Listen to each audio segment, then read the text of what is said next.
in that Big Ten championship game, he was the best player on the field. Like, he was sideline to sideline making all kinds of plays. Fernando Mendoza was playing football. Well, you know. I know how you media. We'll get to that. You media people talking about Fernando Mendoza. He's my first overall player. You want to do that? Yeah, it better be. I heard Dan Orlovsky yesterday starting to dance around with the bullshit. So help me with this. Okay.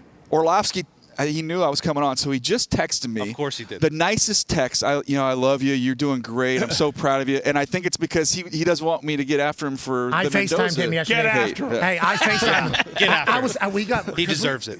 The Combine's awesome. Yeah. If you're a football person and an NFL person and we get the access that we are currently getting, like, it is incredible. Because we're just walking around here after the show and it's like, you're shaking hands. Oh, general manager, the owner of this team. Oh, my God, good to see you. And we're learning that these people watch our show. Yeah. And I'm learning Everybody does.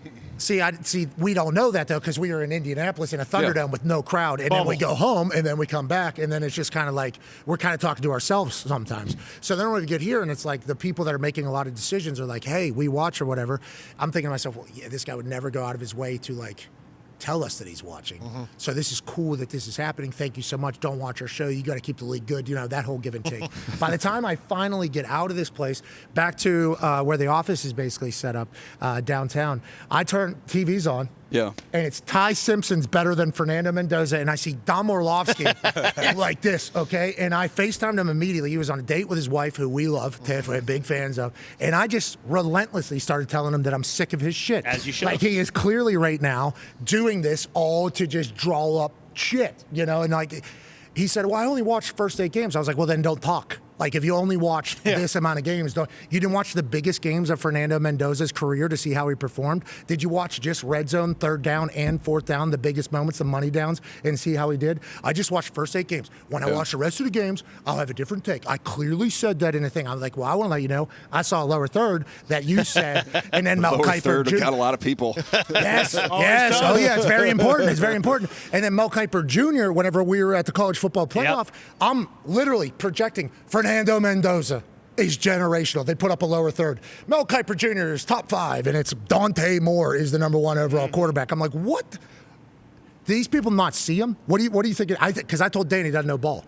I said, Dan, I just read an article. You watch 7 to 9 NFL games every single Monday morning before you go live. You're not watching any Indiana games. That's what I'm learning throughout this. Do you think people just don't know him? You think like people are learning about him through this process? Like, how do you think people view him now versus maybe like a month from now after they kind of see more from him? How do you think that kind of narrative starts or builds? Well, I think with Fernando, it was just like a steady ramp up, and it was as the competition got better, you saw more form. I use the analogy of more. Illinois, he had one good throw. That's what Orlovsky told me at dinner, drinking a red wine with stupid jacket on. Well, here's like the way I look at it is when we were all learning how to drive, and it's like they don't just throw you on the freeway. Like Indiana didn't have to put him on the freeway for the first part of the season. It was like we're just going to drive around the parking lot at school, then we'll go out in the neighborhoods, and it was like, okay, here come the big dogs on the schedule. We got to open this thing up, make big throws, and he did that throughout the whole entire process. And with him also, I know a lot of college quarterbacks now because it's so RPO based. We were talking about this in the restaurant the other day. But to me, if you can pull out all the 3rd and 7+ throws where RPOs are non-existent because they know you're throwing the ball, everybody in the stadium knows you're throwing the ball. Red zone where the space is really condensed. Number 1 in the league. Late game moments and then big games. I'm like check.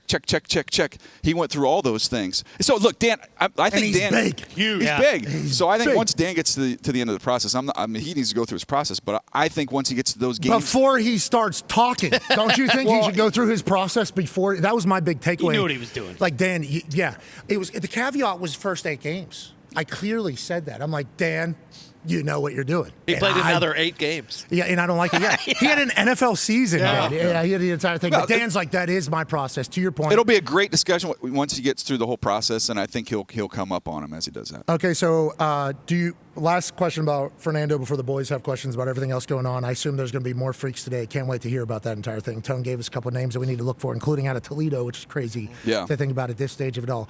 Fernando, do you have comps? Like, what are your comps for Fernando Mendoza?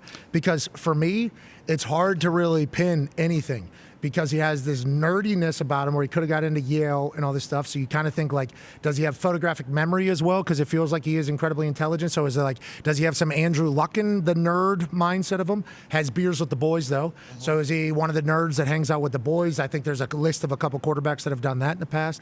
And then he has the intangibles. He can run.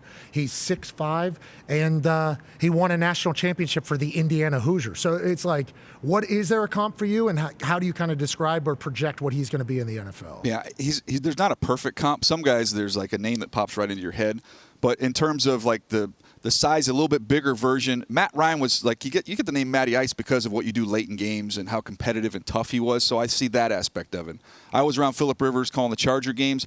Phillip has got so much juice and energy when you're around him. Like he's like hyper, but like in a good way, loves ball, and is incredibly smart, can talk it inside and out. So I see some elements of that. And Phillips obviously is a big man. And Phillip doesn't swear. Feels like Fernando, like a thing, but still talks shit. Still like does this thing. Yeah, and then kind of that got a little hot in here. And then the quirkiness, Luck has some of that quirkiness, which is endearing to me especially when you're winning games. When with all this stuff, people have asked like personality-wise, how is he going to be in a locker room? This is your answer. Beers with the boys. Yeah. Well, my answer That's changed for me. Yeah. He has beers with the boys. Like he is out with the O-line, having beers. Yeah. Like I think that is, for me, and you do this a lot more than I do. I just look at things, hear things, and then form an opinion on things. Am I 100% right? Absolutely not. I'm sure I've been 100% wrong on a lot of things. But like whenever it comes to team and locker room and chemistry, I feel like I have a pretty good read and feel on that type of thing. The fact, when I learned that he gets beers with the boys, that answered every single other question about like, can this nerd fit in a locker room? Because you talk about endearing. Him being a nerd, the boys will be like, if he's good. If he has success, he'll do that. But then if he shows up at a D-line like dinner and has some drinks with them or whatever, it's like he's already proven that he would do that. It's like, I love the guy. He's a late bloomer. Yep. Obviously, I think he's only gotten better as he's gone. But he talked about his leadership only getting better as he went on, too.